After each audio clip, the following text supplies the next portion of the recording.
Ok, más bien. Llegamos, chicos, al último video de este primer trimestre con este tema de la desviación media. Y bueno, les comentaba en el video anterior, bueno, ¿para qué nos sirve? Pues es precisamente lo que vamos a realizar ahorita, es precisamente ver la utilidad de la desviación media. ¿Para qué sirve? Las medidas de tendencia central, la media, mediana, moda, rango, sirven para analizar los datos, ¿no? ¿Cuál es el valor que más se repite? ¿Cuál es la distancia que hay entre los datos, el mayor, el más grande y el más chico, ¿no? El rango, saber el promedio, ¿no? El promedio de todos los números, un número que represente a todo el grupo, que hay un promedio de calificaciones, un promedio de estaturas, un promedio de pesos, ¿no? Para saber un dato que represente a todos, ¿ok? Para eso sirven las medidas de tendencia central. Pero las medidas de dispersión, especialmente la desviación media, nos va a servir para cuando nosotros queremos comparar dos grupos de las mismas de características, por ejemplo, no sé, tercero A y tercero B, ¿ok?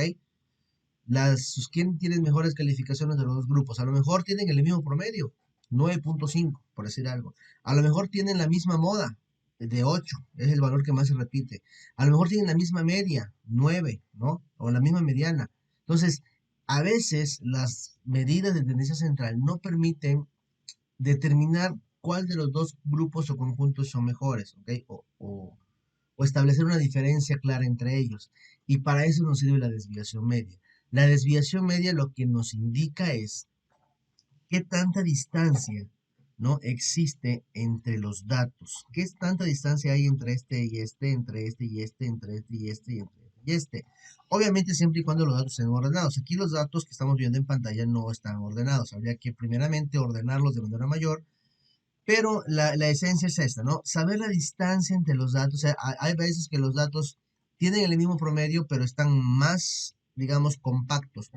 Cuando los datos están compactos, es decir, que no hay tanta diferencia entre ellos, es una población o unos datos que son, digamos, más constantes, ¿no? Por decirlo de alguna manera, más consistentes. Hay veces que los datos son muy dispersos, ¿ok? La calificación más grande es 10, por ejemplo, y la mínima es 2, ¿ok? Y en cambio hay otros que la calificación más pequeña puede ser 6 y la calificación más alta 10. Hay menos distancia entre 6 y 10 que entre 2 y 10. Entonces, el grupo que tiene más mayores, digamos, que está más compacto su información, sus datos, ese sería en este caso el grupo más, digamos, el mejor de los dos grupos. Nos estamos buscando quién de los dos tiene mejores calificaciones. Bueno, con ese contexto, vamos a analizar esos datos que tenemos ahorita en pantalla, ¿ok?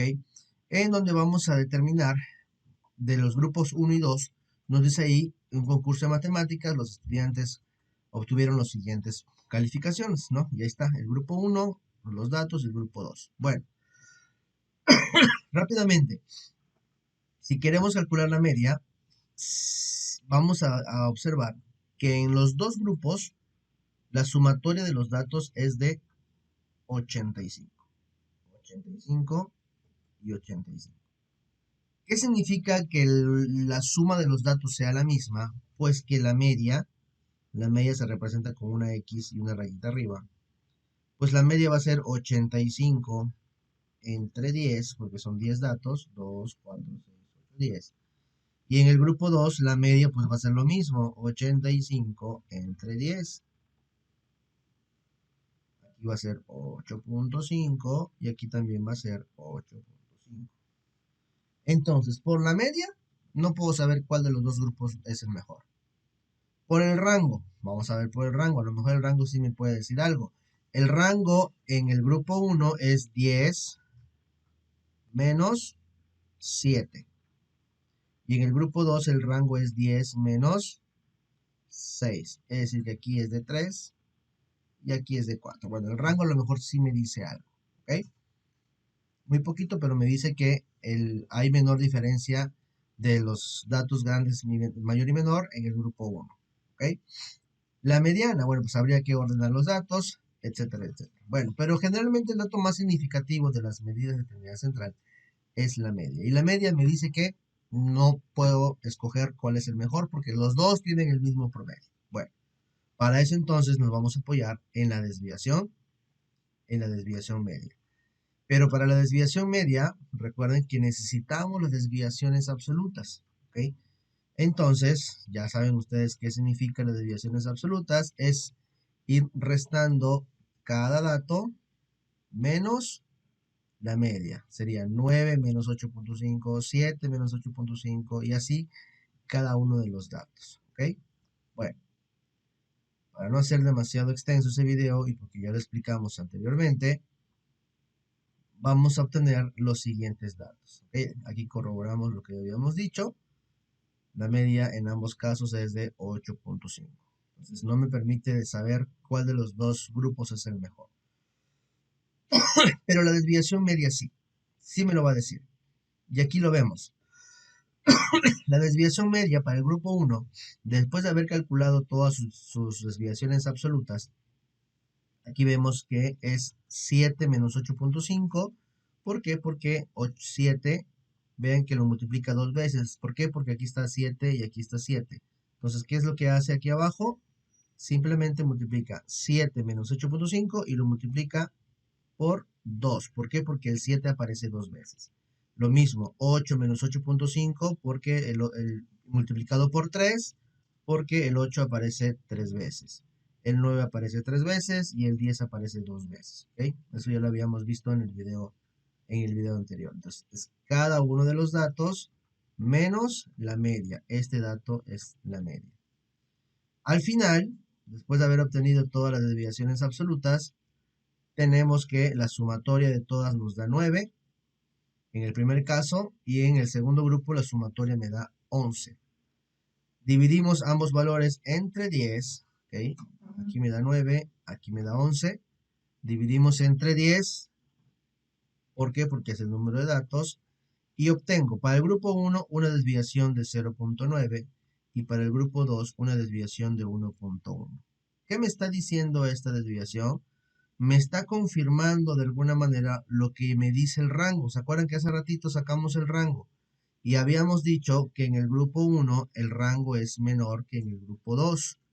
¿Qué significa eso? Bueno, pues que eso lo corroboramos con la desviación media. Quiere decir que la distancia entre los datos es más pequeña en el grupo 1, es decir, que las calificaciones del equipo 1 o del grupo 1 no están tan separadas y eso lo vemos porque la mínima es 7 y la máxima es 10. En cambio, en el grupo 2, la mínima es de 6 y la máxima es de 10. Hay más separación entre los datos. Entonces, por ese criterio de la desviación media, yo puedo determinar que mi equipo ganador entonces sería el grupo 1. ¿Por qué? Porque sus datos son más consistentes o porque su separación de sus calificaciones, de sus puntuaciones es menor que en el grupo 2. Y aunque los dos tienen el mismo promedio, el grupo 1 gana porque tiene menos, digamos, menos separación de sus datos, ¿ok? En el grupo 2 hubo un 6, en cambio en el grupo 1 no hay 6, la calificación mínima es 7. Entonces, ese es un criterio, vamos a llamarle de desempate, para determinar cuál de los dos grupos en este caso es mejor. Para eso nos sirve entonces la desviación media. Es un poco complejo su cálculo. Si nos equivocamos en una desviación absoluta, ya echamos a perder todo el cálculo. Entonces hay que tener muy en claro, repasen el video anterior, cómo es que se sacan las desviaciones absolutas, porque sin eso no podemos obtener una desviación media correcta. Si fallamos en las desviaciones absolutas, fallamos en la desviación media. Entonces ahí hay que poner mucha atención. Y pues bien, con esto terminamos estos temas de este primer trimestre. Ya tienen completo todos los temas para que puedan repasar, pues para ejercicios o para los exámenes posteriores. Vemos que estén bien.